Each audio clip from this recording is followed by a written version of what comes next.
नमस्कार प्रिय दर्शकों, एक बार फिर आपका स्वागत है। प्रिय दर्शकों, इस दुनिया में भाई भाई का दुश्मन क्यों बन जाता है? धोखा करके भाई की संपत्ति क्यों हड़प लेता है? आइए इस कहानी के माध्यम से समझते हैं।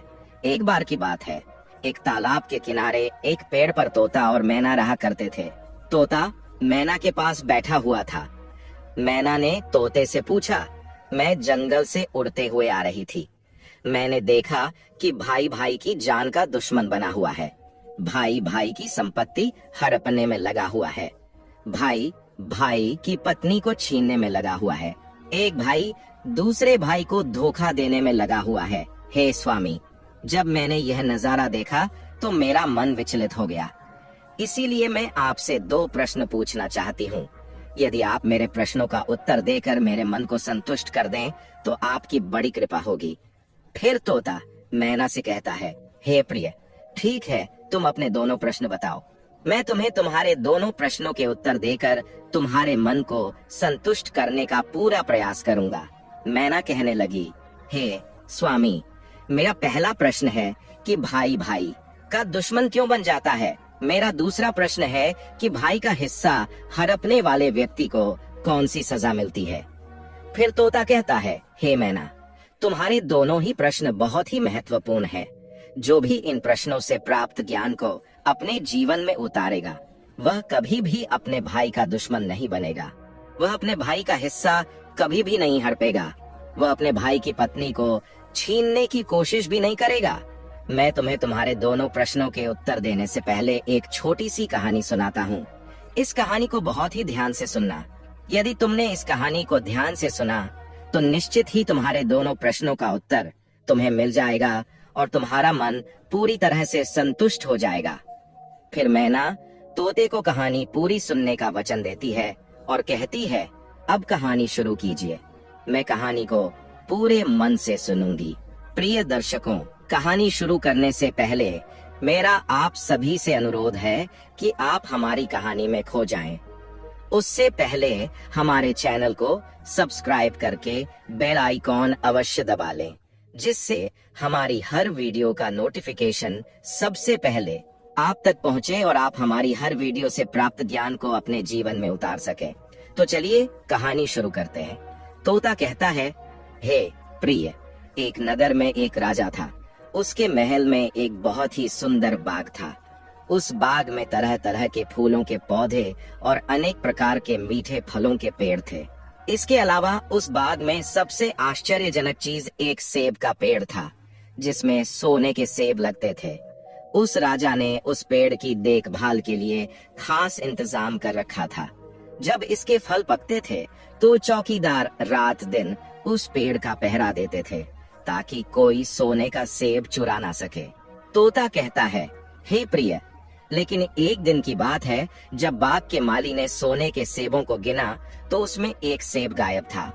माली तुरंत दौड़ता हुआ राजा के पास पहुंचा और राजा को सेब के पेड़ पर एक फल कम होने की खबर दी। राजा ने यह बात सुनी तो उसे बड़ा आश्चर्य हुआ कि बाग में उस पेड़ की देखभाल का इंतजाम करने के बाद भी उस पेड़ से फल कैसे चोरी हो गया। राजा ने ऐलान किया कि जिस व्यक्ति ने उस पेड़ का सेब चुराया है, उसे जो भी पकड़ कर लाएगा उसे इनाम दिया जाएगा। राजा के 3 बेटे थे। सबसे बड़ा राजकुमार राजा से कहने लगा, पिताजी, रात को मैं बाग में पहरा दूंगा और चोर को पकड़ने की कोशिश करूंगा। फिर राजा ने अपने बड़े बेटे यानी बड़े राजकुमार को बाद में पहरा देने का आदेश दिया और चोर को पकड़ने की इजाजत दे दी। वह बड़ा राजकुमार रात में पहरा देने लगा, लेकिन 2 घंटे बाद ही उसे नींद आ गई और वह सो गया। तोता कहता है, हे प्रिय, जब राजकुमार सुबह उठा और उसने सेबों को गिना तो वह देखकर चकित रह गया कि रात भर में एक सेब और गायब हो गया। फिर इसके बाद दूसरी रात को मझले राजकुमार ने पहरा देने का काम संभाला, लेकिन उसे भी नींद आ गई और तीसरे दिन भी सेब चोरी हो गया। पेड़ से लगातार फल चोरी होने से राजा बड़ा चिंतित था। दरबारियों के भी समझ में नहीं आ रहा था कि क्या किया जाए। यह सोचते हुए सभी उदास बैठे थे। इतने में सबसे छोटा राजकुमार आया और उसने कहा, आज रात मैं पहरा दूंगा और चोर को पकड़ लूंगा। प्रिय दर्शकों, तोता कहता है, हे प्रिय, राजा अपने सबसे छोटे राजकुमार से खुश नहीं रहता था। वह छोटे राजकुमार को हमेशा मूर्ख समझता था। से कहता है कि आज रात मैं पहरा दूंगा और चोर को पकड़ कर लाऊंगा। तो राजा उसे डांटते हुए कहता है, तुम क्या समझते हो, क्या तुम्हें इसमें सफलता मिलेगी? बड़े राजकुमार इस काम में असफल हो चुके हैं। तुम अपना काम करो, तुम्हारे बस की बात नहीं है। लेकिन छोटा राजकुमार नहीं माना। उसने राजा से प्रार्थना की और कहा कि उसे एक मौका दिया जाए। अंत में राजा राजी हो गया। तोता कहता है, हे प्रिय। फिर सबसे छोटा राजकुमार रात में पहरा देने लगा। उसने तय किया कि वह किसी भी हालत में नहीं सोएगा और चोर को जरूर पकड़ेगा। आधी रात हुई। रात के 12 बजे का समय था। राजकुमार ने देखा कि एक सुंदर सोने की चिड़िया कहीं से उड़ती हुई आई और सेब के पेड़ पर बैठ गई। फिर उसने देखते ही देखते सोने का एक सेब तोड़कर अपनी चोंच में पकड़ लिया। छोटा राजकुमार जाग रहा था। राजकुमार ने तुरंत निशाना साधा और तीर चला दिया, लेकिन तीर चिड़िया को नहीं लगा। वह पंख फड़फड़ाकर उड़ गई। राजकुमार का तीर चिड़िया के पंख पर लगा और एक सोने का पंख टूटकर जमीन पर आ गिरा। तोता कहता है, हे प्रिय। फिर दूसरे दिन सुबह राजकुमार ने राजा को सारी बात बता दी और वह सोने का पंख राजा के सामने रख दिया। पंख इतना सुंदर और कीमती था कि राजा उसे देखता ही रह गया। राजा ने कहा, अगर उस चिड़िया का एक पंख इतना सुंदर है तो चिड़िया कितनी सुंदर होगी। मैं चाहता हूँ कि उस चिड़िया को पकड़ कर लाओ। तोता कहता है, हे प्रिय। फिर सबसे पहले बड़ा राजकुमार इस काम के लिए रवाना हुआ। चलते चलते वह एक जंगल में पहुंचा। वहां उसने एक लोमड़ी को एक पेड़ के नीचे आराम करते देखा। राजकुमार ने शिकार के लिए मौका देखकर तीर अपने धनुष पर चढ़ा लिया। वह तीर छोड़ने ही वाला था कि लोमड़ी चिल्लाकर बोली, राजकुमार, मुझे मत मारो। मुझे पता है कि तुम सोने की चिड़िया की खोज में निकले हो। तुम मेरी राय मानो तो तुम्हारा काम जल्दी पूरा हो जाएगा। इसी रास्ते से सीधे चले जाओ। शाम होने पर तुम एक गांव में पहुंचोगे। वहां तुम्हें आमने सामने 2 सराय मिलेंगी।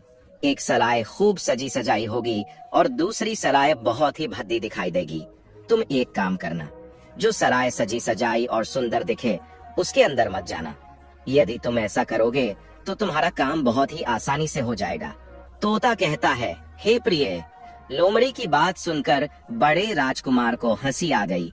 उसने चिल्लाकर कहा, भाग जा यहाँ से, मुझे तेरी सलाह की जरूरत नहीं है।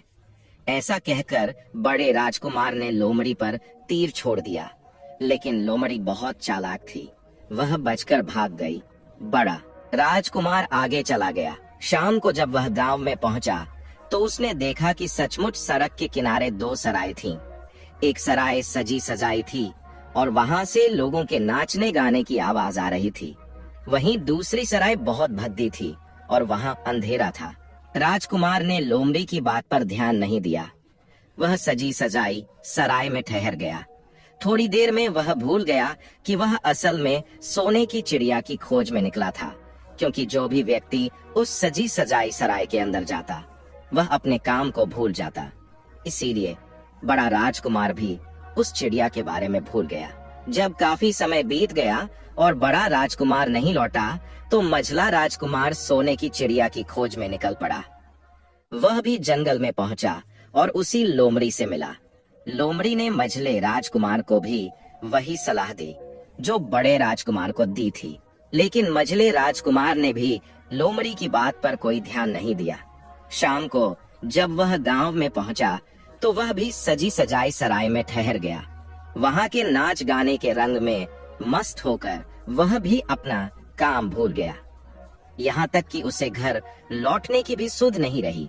तोता कहता है, हे प्रिय। अंत में सबसे छोटे राजकुमार ने राजा से कहा, यदि बड़े और मझले राजकुमार असफल हुए हैं तो मैं सफल होकर दिखाऊंगा। राजा ने कहा, तुझे सफलता कैसे मिल सकेगी? लेकिन छोटे राजकुमार ने जिद की। अंततः राजा ने उसे इजाजत दे दी। तोता कहता है, हे प्रिय। छोटा राजकुमार तैयार होकर सोने की चिड़िया की खोज में निकल गया। वह भी चलते चलते जंगल में पहुंचा। उसे भी लोमड़ी मिली। राजकुमार ने लोमड़ी की बात ध्यान से सुनी। फिर उसने कहा, ठीक है, मैं वैसा ही करूंगा जैसा तुम कहती हो। तुम जाओ, मैं तुम्हें नहीं मारूंगा। छोटे राजकुमार की बात सुनकर लोमड़ी खुश हो गई। वह बोली, तुम सबसे अच्छे लड़के मालूम पड़ते हो। तुमने मेरी बात का मजाक नहीं बनाया और मुझ पर तीर नहीं चलाया। मैं तुमसे बहुत खुश हूँ और तुम्हारी मदद करूंगी। आओ, तुम मेरी पूंछ पर बैठ जाओ। मैं तुम्हें उस सराय तक पहुंचा दूंगी जहां तुम्हें रुकना है। वहां से तुम्हारा काम बहुत आसान हो जाएगा। वहीं देखते देखते लोमड़ी की पूंछ काफी बड़ी हो गई। राजकुमार उस पर बैठ गया। उसके बैठते ही लोमड़ी हवा में उड़ने लगी। थोड़ी ही देर में वह मैदानों और पहाड़ों को पार करके गांव में जा पहुंची। राजकुमार ने लोमड़ी की सलाह मानकर पुरानी और भद्दी सराय में डेरा डाल दिया। वह सजी सजाई सराय में नहीं गया। तोता कहता है, हे प्रिय। फिर दूसरे दिन सुबह उठकर जब वह आगे बढ़ा तो कुछ दूर चलने पर उसे लोमड़ी फिर से रास्ते में मिल गई। लोमड़ी ने उससे कहा, अब मैं तुम्हें बताती हूँ कि आगे क्या करना है। सीधे चलते जाओ। आगे चलने पर तुम्हें एक बड़ा किला मिलेगा। वहाँ सिपाही पहरा दे रहे होंगे। तुम उनसे डरना मत, सीधे अंदर चले जाना। उस समय सिपाही सो रहे होंगे। किले के अंदर लकड़ी के पिंजरे में सोने की चिड़िया बंद मिलेगी। चिड़िया को पिंजरे सहित उठाकर बाहर ले आना। लेकिन एक बात याद रखना, चिड़िया के पास एक सुंदर सोने का पिंजरा भी होगा। उसे मत छूना। यदि तुमने चिड़िया को उस पिंजरे में रखा तो पछताओगे। लोमड़ी ने राजकुमार को अपनी पूंछ पर बिठाया और किले तक पहुंचा दिया। तोता कहता है, हे प्रिय। राजकुमार ने देखा कि सिपाही सचमुच सो रहे थे। वह बिना डरे महल में घुस गया। थोड़ी ही देर में वह उस कमरे में पहुंच गया जहां सोने की चिड़िया एक लकड़ी के पिंजरे में बैठी थी। पिंजरे के पास 3 सोने के सेब पड़े थे। राजकुमार ने फौरन पहचान लिया कि यह सेब उसके पिता के बाग के थे। चिड़िया इतनी सुंदर थी कि राजकुमार उसे देखता ही रह गया। लेकिन पास में रखे सोने के सुंदर पिंजरे को देखकर उसके मन में लालच आ गया। उसने चिड़िया को लकड़ी के पिंजरे से निकालकर सोने के पिंजरे में डाल दिया। जैसे ही चिड़िया सोने के पिंजरे में आई, वह जोर जोर से शोर मचाने लगी और राजकुमार पिंजरे को उठाकर कमरे से बाहर भी नहीं निकल पाया था, क्योंकि चिड़िया के शोर मचाने पर उसकी आवाज से सिपाही कमरे में पहुंच गए और उन्होंने राजकुमार को पकड़ लिया। तोता कहता है, हे प्रिय। फिर राजकुमार को अपनी भूल का पता चला। उसे याद आया कि लोमड़ी ने उसे क्या कहा था, लेकिन अब क्या हो सकता था। सिपाही उस छोटे राजकुमार को पकड़कर राजा के दरबार में ले गए। जाकर पूछने पर राजकुमार ने सारी बात राजा को बता दी। फिर राजा की बात को सुनकर राजा ने कहा, तुम मेरे महल में चोरी करने के लिए घुसे थे। मैं तुम्हें माफ नहीं कर सकता। तुम्हें फांसी की सजा दी जाएगी, लेकिन मैं तुम्हें एक मौका दे सकता हूँ। अगर तुम मेरे लिए सोने का घोड़ा लाकर दो तो मैं तुम्हें ना सिर्फ छोड़ दूंगा, बल्कि सोने की चिड़िया भी तुम्हें दे दूंगा। राजकुमार को अपनी जान बचाने के लिए राजा की शर्त माननी पड़ी और वह सोने के घोड़े की तलाश में निकल पड़ा। वह किले के बाहर जाने पर छोटे राजकुमार ने देखा कि लोमड़ी उसका इंतजार कर रही है और फिर उसने लोमड़ी को सारी बातें बताई। तो लोमड़ी ने निराश होते हुए कहा, मैं अब तुम्हारी कोई मदद नहीं करूंगी। तुमने मेरे कहने के अनुसार काम नहीं किया। मैंने जिस तरह से कहा था, अगर तुम उस तरह से काम करते तो मुसीबत में नहीं फंसते और सोने की चिड़िया भी तुम्हारे हाथ में होती। तोता कहता है, हे प्रिय। फिर वह राजकुमार बोला, मुझे माफ कर दो, मुझसे गलती हो गई। मेरा